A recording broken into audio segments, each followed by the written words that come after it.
From the campus of Yale University, this is Business Talk with Jim Campbell, syndicating across the country on the Business Talk Radio Network and coming to you from our flagship stations, Yale Radio, WYBC.com, and 1490 AM WGCH, Greenwich, Connecticut. All talk and all business, 60 minutes of radio with leading figures from the world of business along with the business of politics and sports. The inside story of the journey of President George Herbert Walker Bush, the character, the leadership, an American success story of destiny and power. Bush 41, today on Business Talk with Jim Campbell. Jon Meacham is a Pulitzer Prize-winning author for his biography of Andrew Jackson, also the author of a bestseller on FDR and Churchill. He is an executive editor at Random House. His latest work is Destiny and Power, the American Odyssey of George Herbert Walker Bush. Welcome, John. Glad to have you here. I have to say that this is atonement for me. I never voted for him in either election, and so this is the third show I've done to make up. We had John Sununu on, Kurt Smith, who was a speechwriter, and, of course, we're in Greenwich right here, the home base of Bush country. Well, that's great. Well, you're atoning. That's good. All right, that's the beginning. Let's ask the first question, and I'll borrow from George Walker Bush, 43. Was President Bush 41 fundamentally misunderestimated? I think he was. The origin of the project, actually, was that I think I had misunderestimated him myself.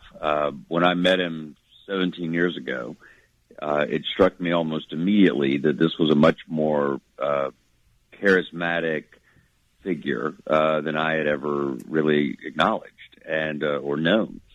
And I think part of the reason for that is that his charisma, his effect on people was a quiet kind of charisma. It wasn't JFK or Bill Clinton. It wasn't that level of glamour. It was quiet, understated, but nevertheless quite real.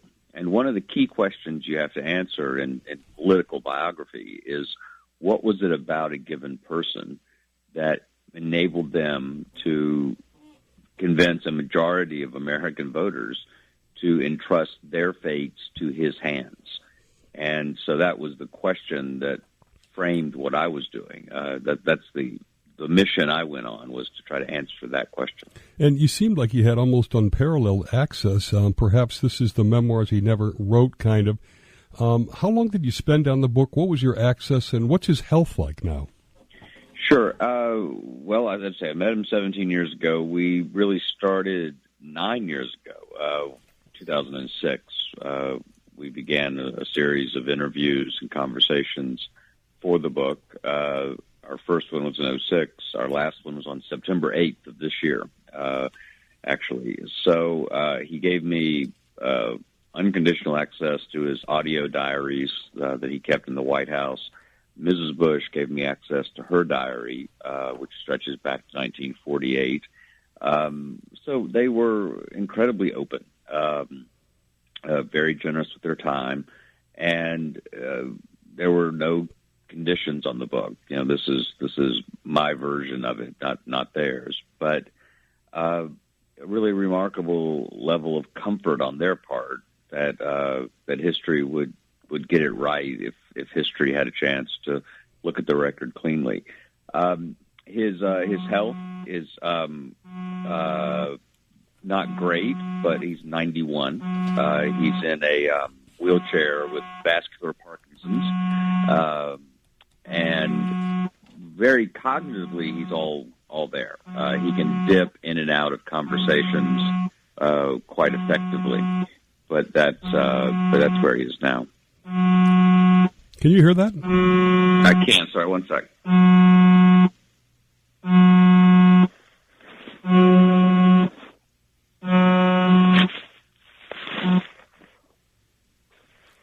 Sorry about that. Is that better? Okay, I'm just kidding. John Newsy's my producer. He'll take that out, hopefully, just so he'll hear this comment.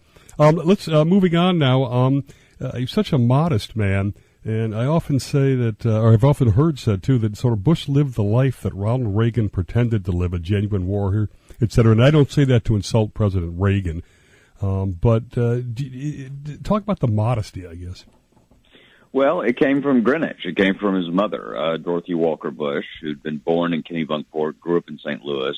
She and Prescott Bush moved to Connecticut in 1925. She gave him two competing forces, really, in his head and his heart. One was a will to win, a will to compete ferociously. The other was not to talk about himself, to think about the other guy first, not himself. No one wants to hear about the great I am, she would say. He would say, I hit a double today. She would reply, how did the team do? She would say, don't be a braggadocio, George. And all this, that was the ambient reality on Grove Lane in Greenwich. And I think in many ways, his modesty was real, but it was often tested because of that first imperative to compete. If you compete and you compete well, you naturally have an instinct to feel quite good about yourself and maybe even talk about it.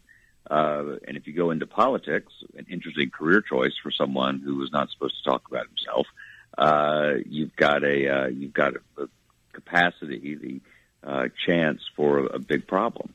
And I think that one of the reasons George H.W. Bush was perhaps less than articulate at times is that as he was talking about himself, as he was making a case for himself, he would hear his mother's voice telling him not to be so self-centered.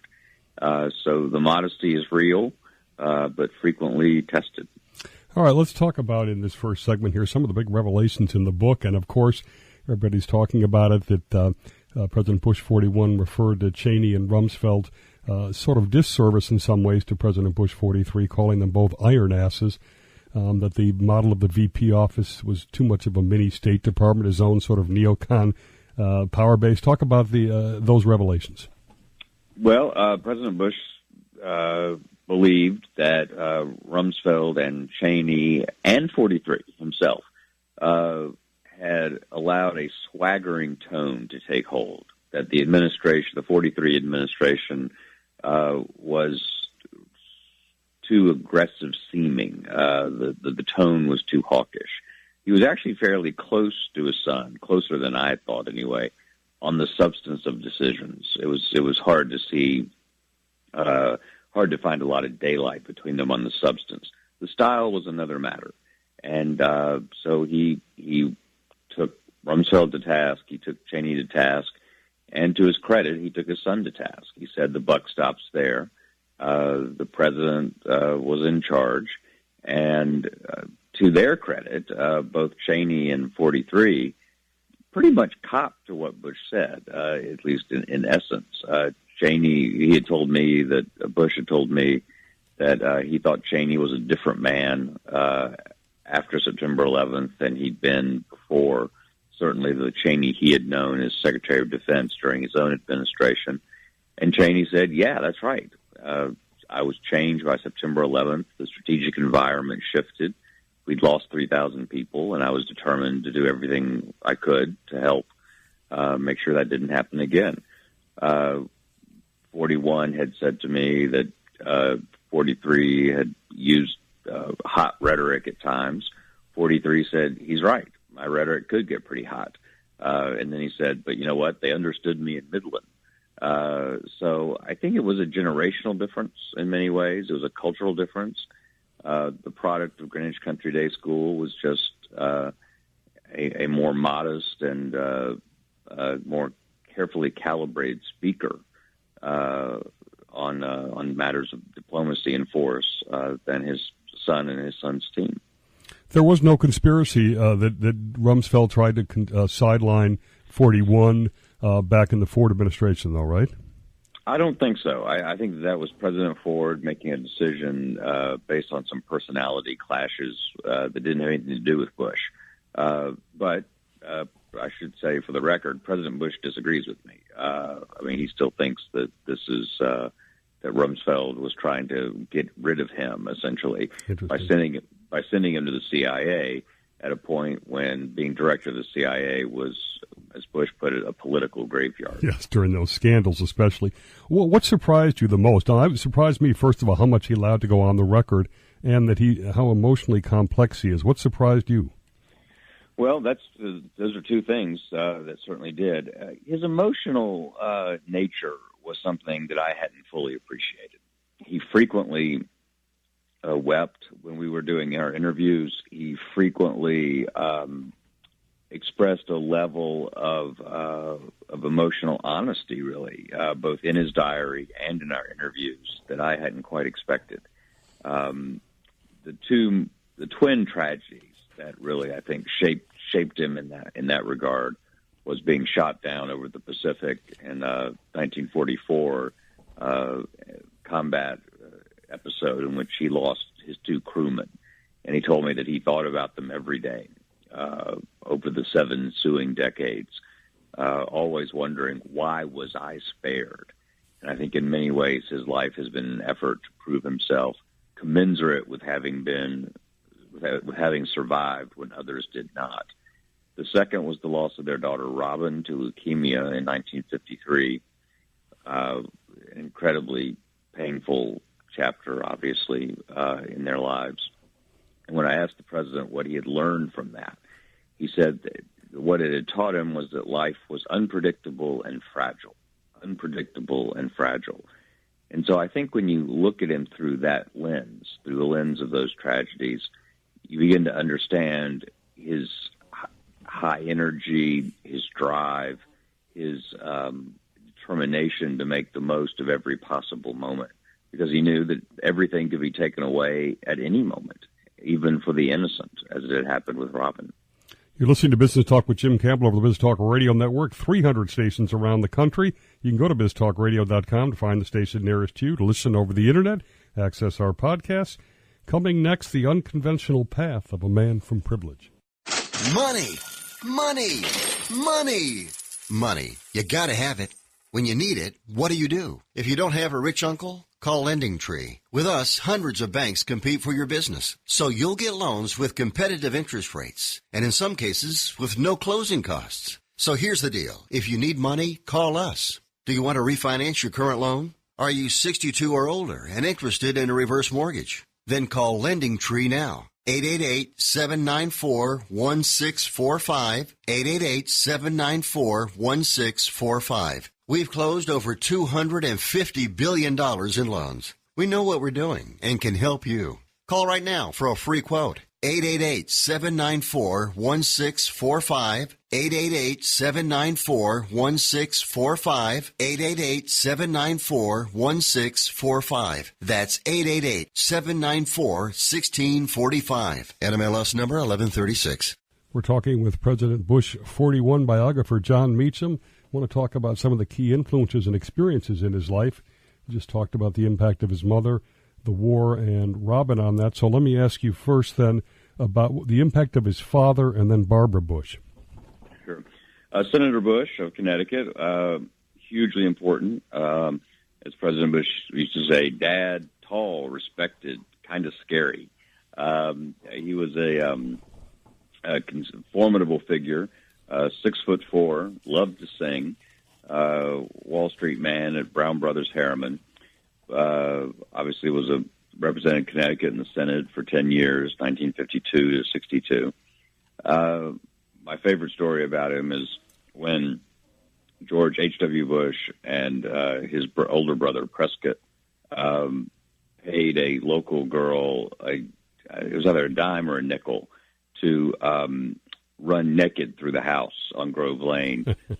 His father grabbed a squash racket and chased after them to punish them. So the ultimate WASP punishment is being hit with a squash racket. So Senator Bush was incredibly important.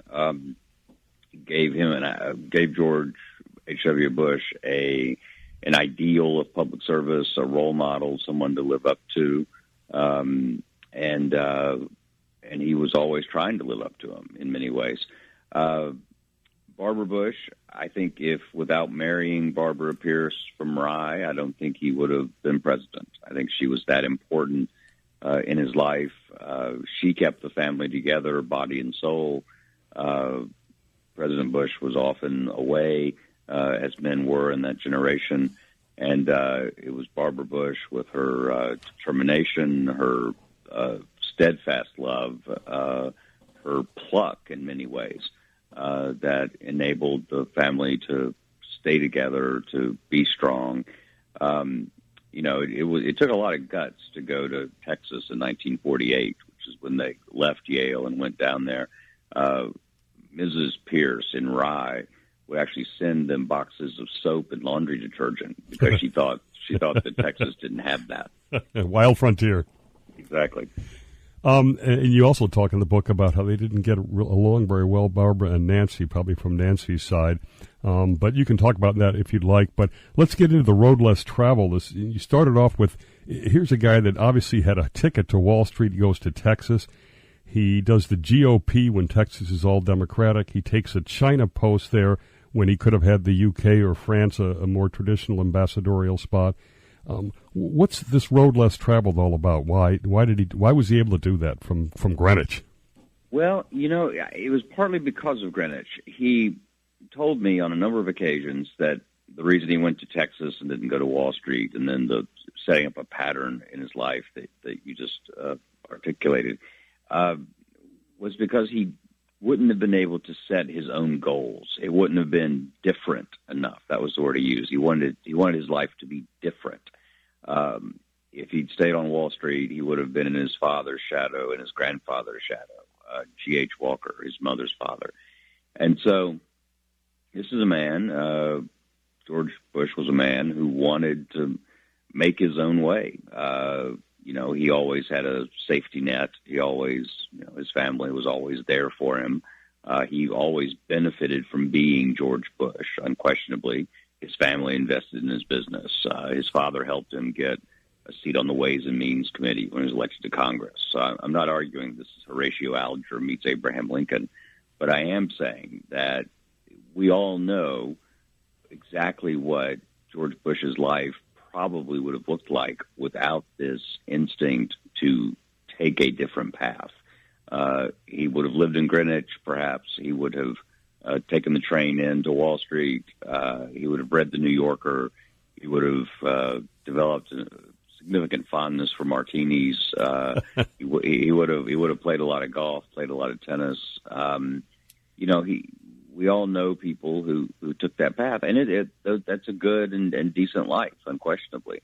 But his life actually was an odyssey. I chose that word very carefully for the subtitle because when you look at it, it's this series of episodes, of trials, of experiences that led him to the presidency and informed his conduct of it. What does it tell you or glean from the fact he took on these really tough jobs all the time, the Republican National Committee during Watergate and the CIA during scandals? Well, he did what the president asked. Whoever the president of the United States was, he was instantly deferential. He had a very keen sense of duty. This comes from Greenwich, too, that a citizen's duty was to do what the president wanted him to do. And so when Nixon asked him to do a series of jobs, when Ford asked him, when Reagan asked him, he was always one to salute and try to do his best. That's just the way he saw the world. It wasn't particularly complicated. In terms of Watergate, there's an interesting letter from that period he wrote to his children because he was worried that they would think that he was somehow tangled up and associated with a terrible scandal. And he wrote that what he believed in was the system, by which I think he meant a constitutional order in which people of basic goodwill tried to do the best they could. And he wasn't going to resign in kind of a showy way to win headlines. He thought that his duty was to try to work within the boundaries of the system itself. And I think that's a noble instinct in many ways. What did he think of Nixon? Was he a mentor of his? And who would you say is a presidential role model for him? Because clearly he was not another Reagan. Sure. Nixon puzzled him, to be honest, as Nixon has puzzled all of us through the years. When the Bushes were in the East Room for Nixon's famous sort of rambling farewell on August 9th, 1974, and Bush in his diary at the time said, what kind of man is this really? Kind of a key question about Nixon. What he learned from him, Nixon was a patron, if not a mentor. Gave him 2 jobs, the UN ambassadorship and the party chairmanship. Nixon also stayed in touch through the years after he left office, offering a great deal of counsel. But it's hard to imagine 2 more different men than Richard Nixon and George H.W. Bush. One of the things that sort of bemused Bush was Nixon would always be attacking the Ivy League. He'd always be saying, we can't have any more of these Harvard, Yale guys. And the room would be full of Harvard and Yale guys, including George Bush. That was that basic view. And on Reagan, I think they formed an affectionate bond early on after they'd competed against each other in 1980. I think that ultimately, as vice president, Bush was a more effective figure than many people thought, and he and Reagan, I think, were as friendly as a president and a vice president could be. Just a couple of seconds to finish this segment. Clinton, he went from sort of his view of him as a draft dodger and losing to him to treat him like a son. What was that all about? Well, it fits in the broad character of Bush, which is hold no grudges, look forward, move on, think about the other guy. That friendship started about 12 years after the defeat, which in and of itself is still remarkable. I remember the old story that Bob Dole in 1996 asked George McGovern when it stopped hurting, and McGovern said, "I'll let you know." I think it's the pain of 1992 is still there. It was an incredibly painful experience for Bush, but I think he's more bemused and charmed by Clinton than anything else. Like all of us, I think, in many ways. But it's a genuine sense of connection. Coming next, White House years.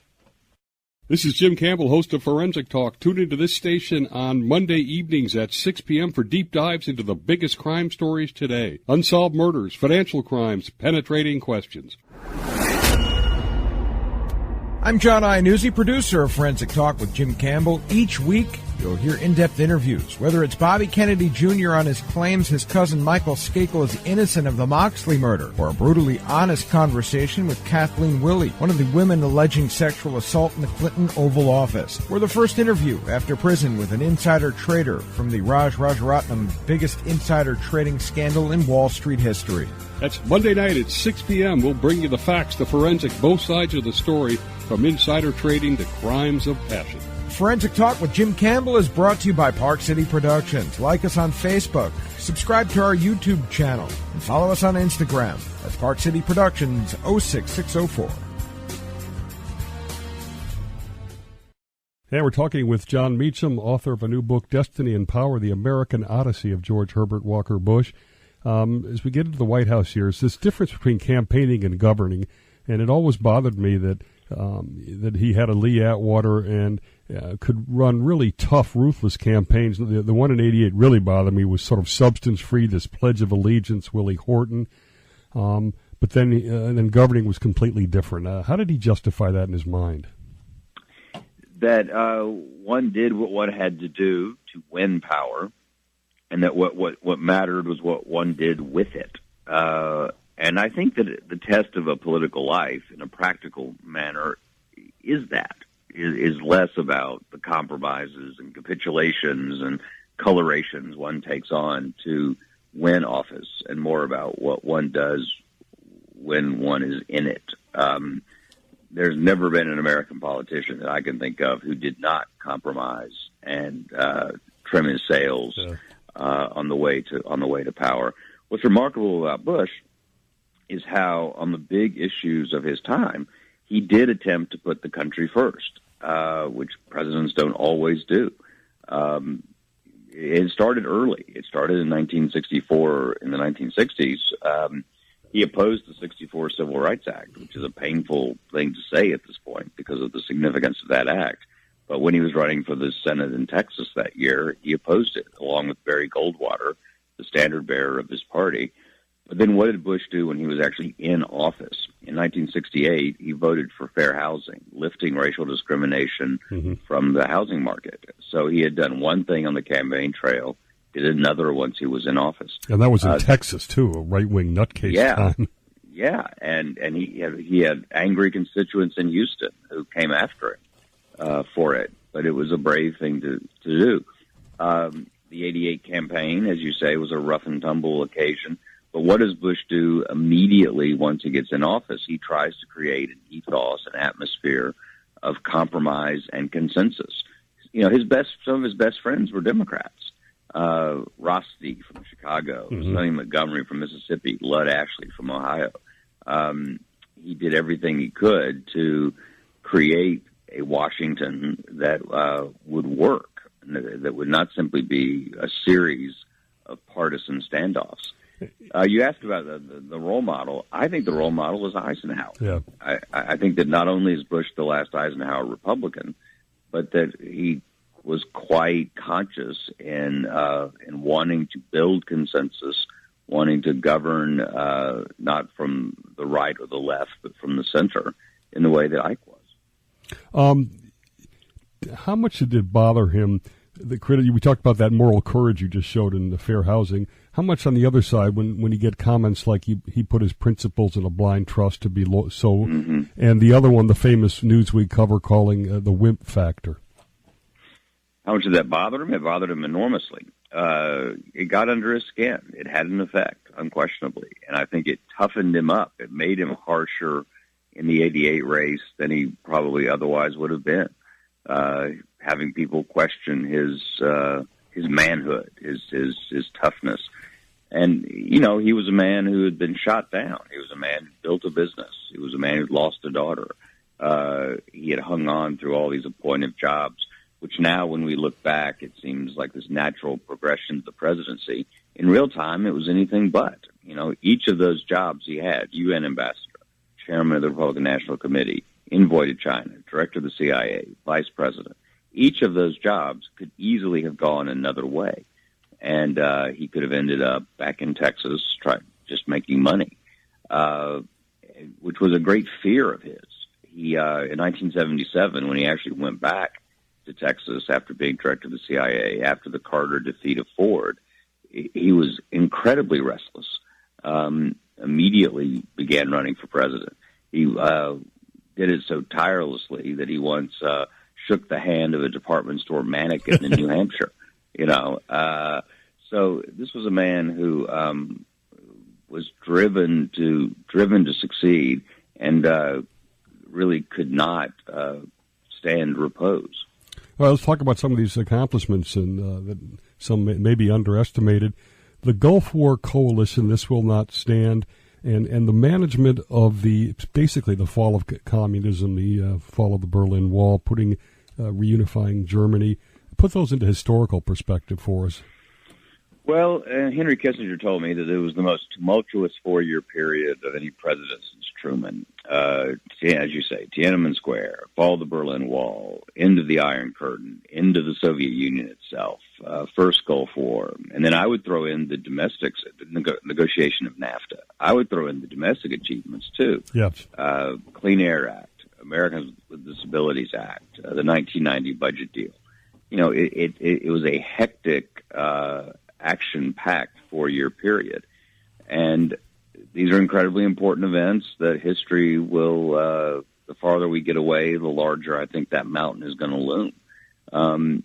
Presidents don't get as much narrative or popular credit for keeping bad things from happening. Yes. And Bush in many ways, particularly when it came to the end of the Cold War, governed by keeping stuff from happening that would have been possibly disastrous. You know, he didn't gloat. He didn't go to the Berlin Wall and dance on the wall, as he put it, in part because he could put himself imaginatively in Gorbachev's shoes, and he didn't want to create problems for Gorbachev, who had his own right wing. And the other thing that I don't think we appreciate very much about the Berlin Wall in November of '89 is what was very much in Bush's mind. It was Tiananmen, which had happened in June, where a regime had opened fire on demonstrators. And so Bush had a strong historical sensibility, a strong sense that by managing the German question, by reunifying Germany, by trying to bring the Cold War to an end without a shot being fired, that this was in many ways both the end of World War II and the end of the Cold War. And it was extraordinary that here's this man who was 18 years old when he'd signed up to serve in the First War, to serve in World War II.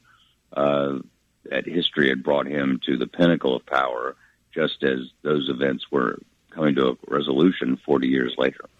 On the other side of the ledger, Iran-Contra arms for hostages, I think you use the term not worthy of his character, how he handled it.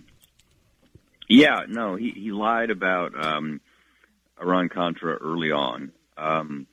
He said it was crazy to think that we had sold arms for hostages, but he knew that the essential truth of what the operation was about. George Shultz, the Secretary of State, went to him and said, look, knock it off. You were there. You approved. And Bush quickly got right with the issue and wanted to get the facts out. But his initial instinct had been to hide the facts. Can't get around that. It's a mark on the other side of the ledger. He'd also been simply wrong about the policy. Weinberger and Shultz, Secretary of Defense Weinberger and Shultz had opposed it. Reagan and Bush had been for it. Shultz and Weinberger were right. Reagan and Bush were wrong. But in a political career that spans more than half a century, there are going to be those moments. Let me ask you about, he claimed you out of the loop on the Contra resupply part of it, violating the Boland Amendment. But there was some evidence, right, memos or whatever, that he at least was in some of those meetings. You think he was completely out of the loop? I think that there's no evidence that he knew about the diversion, or that Reagan knew about the diversion. That seems to have been a very well-contained operation on the NSC side. And so I think he's clean on that. I think he is. I think we should hold him to account for a lack of candor about the actual arms deals themselves. All right, moving to the domestic side, there he does seem to be underrated. You mentioned NAFTA. There's also the ADA, the Disabilities Act, that just had its 25th, even a Clean Air Act. I guess, how underestimated and how much did he shoot himself with Read My Lips? Oh, enormously. He probably didn't have to say it to win the election in '88. There was debate about it, about whether the phrase should stay in the speech. He decided to say it. He almost, to go to a question you just asked a second ago, he almost immediately knew that he would probably have to break it. He said as much to Michael Dukakis in their post-election courtesy call, which said something like, I can't raise taxes in the first year. And Dukakis was like, in the first year, you just issued this blanket pledge. So this goes to the tension you mentioned a moment ago, in which Bush often said things, took positions on the campaign trail that he took less seriously than the actual administration of the government, the actual execution of responsibility. He picked up a phrase when he was in China from Mao called firing the empty cannons of rhetoric. He saw rhetoric as largely an empty cannon. And I think that hurt him, frankly, in his conduct of the presidency. He did not see life in narrative terms. FDR, Kennedy, Reagan, they were always telling a story about America. Bush was not. He saw life as a series of missions, as a series of tasks to be completed, a series of challenges to be overcome, and then he would move on. Just briefly now to finish this segment, you say he was despondent after the Gulf War victory. He had a heart issue. He had Graves. Had he lost the fire for a second term? He had lost a great deal of energy. He'd lost some acuity, to be honest about it. He had the fire in the belly. I mean, he still wanted it, but he just couldn't quite throw himself into the task with the level of energy that it would have required to have won. Coming next, our final segment, Twilight Years and the Legacy of George Herbert Walker Bush.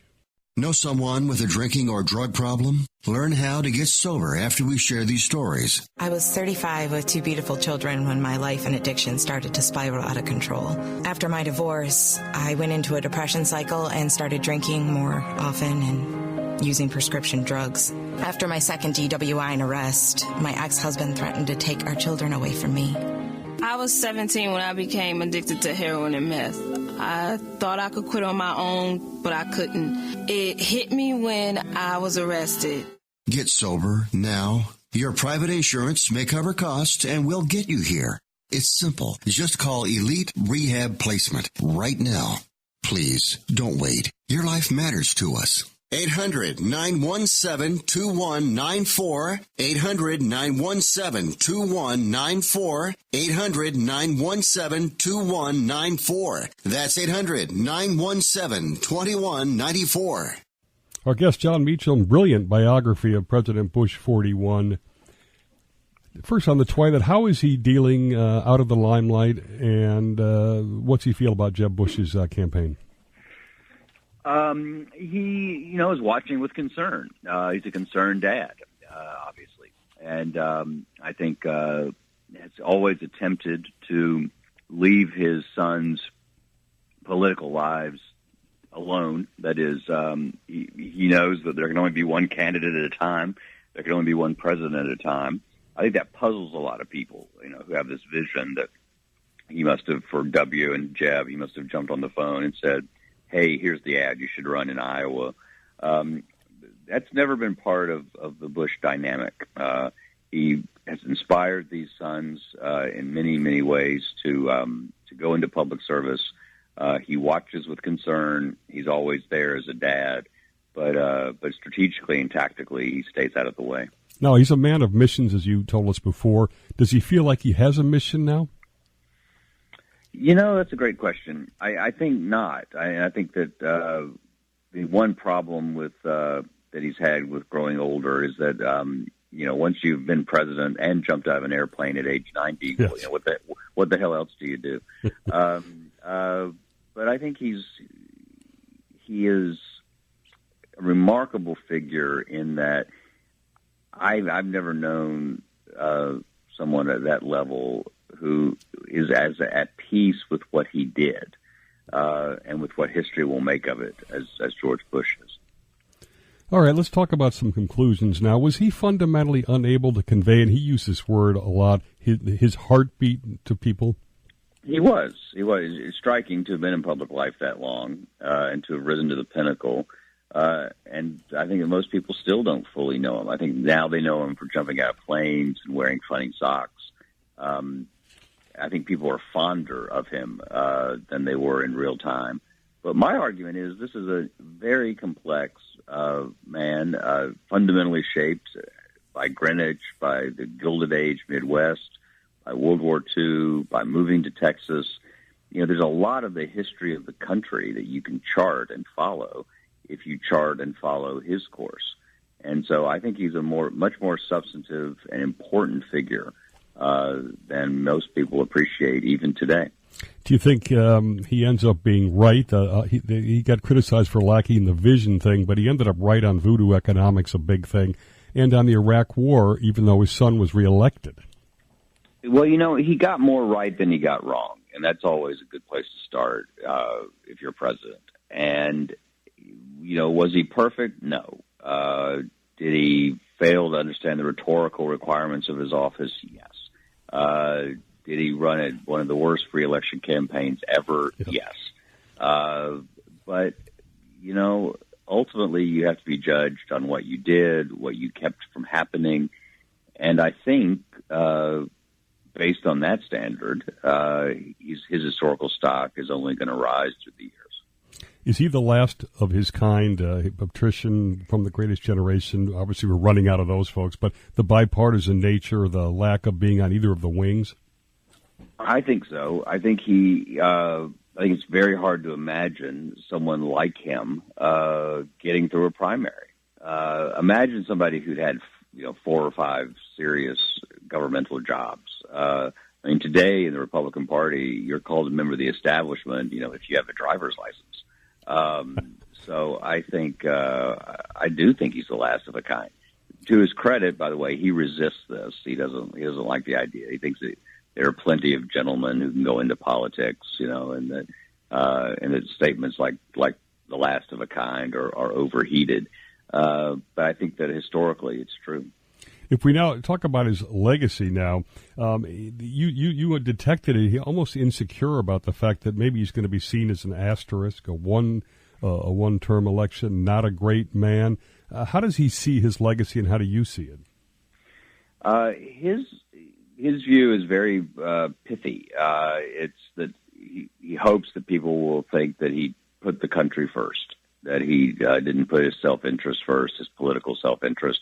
I agree with that. I think that when you look at his life, when you look at his presidency, on the stuff that really mattered, he tended to do the right thing, and that's a high praise in the rough and tumble world of politics. These are not perfect men. These are not perfect people. There were failures. There were derelictions. There were mistakes made unquestionably along the way. But you have to take, historically, I think you have to take someone all in all and appreciate the forces that were at work while they were at work. And I think by that standard, he's going to endure quite well. Do you see a rank in history or somewhere, or the fact that you're more of a steward and he managed the transformation, he'll never get the credit of, say, a Reagan or an FDR? I think that's right. I mean, I don't think he's ever going to appear to be as glamorous a figure as those two, or President Kennedy, but he wasn't as glamorous as those figures. I mean, the truth is a stubborn thing. He was a steward. He was a steady hand on the tiller at an incredibly difficult time, and that's high praise indeed. I mean, how he ends up being ranked in those occasional polls and all that, I think matters less. He does do very well in these retrospective polls of people who have rising opinions of him the farther away they get. And so I think people intuitively know that this was a good and decent man who was trying to do a good and decent job. As he looks out, is this a Republican Party he doesn't recognize? Is he offended by someone like Donald Trump leading the polls? Well, I mean, it's hard to imagine a more opposite, antipodal figure than Trump and Bush. I mean, here's a man who couldn't talk about himself, and Trump is a man who can't stop talking about himself. So I sometimes think,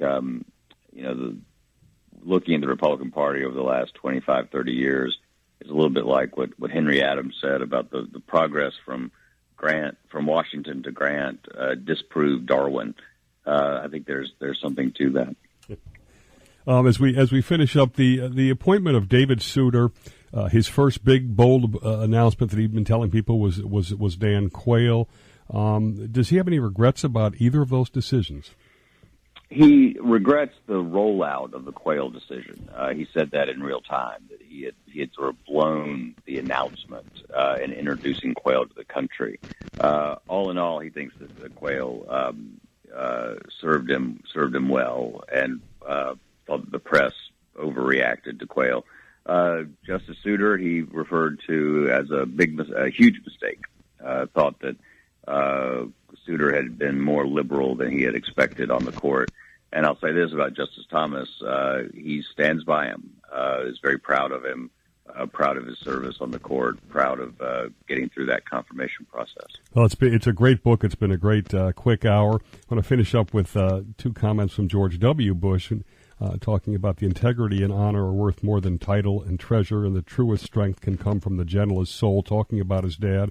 And I think from your book, as you say, the farther we remove from the presidency, the larger he looms.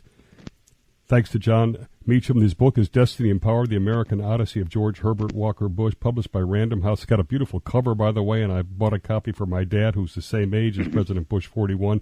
This has been Business Talk with Jim Campbell. Thanks to Jon Meacham again. Thanks to our national audience for listening. We'll see you next Sunday on Business Talk with Jim Campbell.